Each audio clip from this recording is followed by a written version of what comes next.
বলছি কথাগুলো, সেই কথাগুলো একটু মনোযোগ সহকারে শোনেন। হয়তো এখান থেকেই আপনার কোনো একটা পয়েন্ট সারা জীবনের ভবিষ্যতের টার্গেট পয়েন্ট হতে পারে।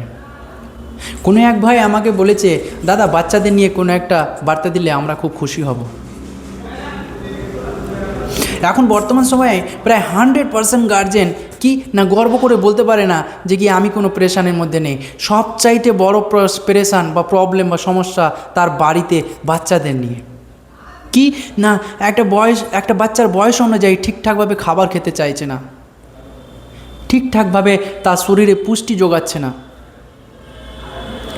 পড়াশোনা করতে চাইছে না ঠিকঠাকভাবে, স্কুলে যেতে চাইছে না, ঘুম থেকে তাড়াতাড়ি সকালে উঠছে না, তাড়াতাড়ি ঘুমোতে যেতে চাইছে না, রাত 10টা বেজে যায়, 11টা বেজে যায়, 12টা বেজে যায়, তবুও তার ঘুম আসছে না। এক বাচ্চা আর এক অপর বাচ্চার সঙ্গে সবসময় শুধু মারপিট আর মারপিট, চঞ্চল মানসিকতা, মা বাবাকে ছেড়ে কোথাও একা থাকতে পারে না।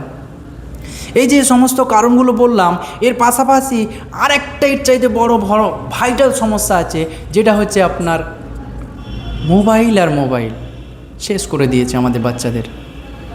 এই মোবাইলটা না আমাদের সকলকে নষ্ট করে দিল, পুরো ধ্বংস করে দিল, পরিবেশটাকে নষ্ট করে দিল। সুন্দর পরিবেশ ছিল, কত সুন্দর আমেজ ছিল, কত সুন্দর হাওয়া, কত সুন্দর মহব্বত, কত সুন্দর ভালোবাসা, ছেলে মেয়েদের স্নেহ, স্কুল কলেজ ইউনিভার্সিটিতে আমরা শুনতে পেতাম কত বড় বড় শিক্ষক টিচাররা তৈরি হয়েছে। কিন্তু আজকে আশা করা যায় না আমার বাড়ির ছেলে, আমার বাড়ির বাচ্চা ভালো একটা জায়গাতে যাবে। কারণটা কি? মোবাইলে গেম খেলা নিয়ে ব্যস্ত ছোট ছোট বাচ্চারা, মোবাইলে টিকটক করা নিয়ে ব্যস্ত ছোট ছোট বাচ্চারা, মোবাইলে ছোট ছোট শর্ট কার্টুন ভিডিও এসব দেখাশোনা নিয়ে ব্যস্ত ছোট ছোট বাচ্চারা। তাহলে স্কুলে কিভাবে যাবে? এই যে সমস্যাগুলো আসলো, কোথা থেকে আসলো, কিভাবে আসলো, এটা নিয়ে কি আমরা অ্যানালাইজ করেছি?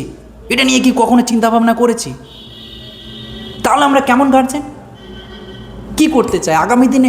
আমার নিজেরই দিশা নেই, আমার নিজেরই ঠিক ঠিকানা নেই, তাহলে আমার বাচ্চা কিভাবে আমি মানুষ করব? ভাবতে হবে, ভাবুন, একটু সময় দিন, ফ্যামিলিকে সময় দিন, বাচ্চাদের সময় দিন, চিন্তাভাবনা করুন। তাহলে এর জন্য করণীয় কি আমাদের? এখান থেকে কি আমাদের বেরোনো যাবে না? তাহলে কি আমরা সন্ততি নেব না? হ্যাঁ নেব, অবশ্যই নেব। নিশ্চয়ই এখান থেকে বেরোনোর জন্য আমাদের কোনো না কোনো পন্থা আছে, আর সে সমস্ত পন্থাগুলো আমরা আগামী পরের ভিডিওতে আমরা সম্পূর্ণভাবে ক্লিয়ার করে দিব আপনাদের। শুধু আপনারা আমাদের পাশে থাকেন। যদি আমাদের এই ভিডিওটা আপনাকে ভালো লেগে থাকে তাহলে ফলো অ্যান্ড সাবস্ক্রাইব করে লাইক কমেন্ট শেয়ার দিয়ে আমাদের সাপোর্ট করুন। আসসালামু আলাইকুম।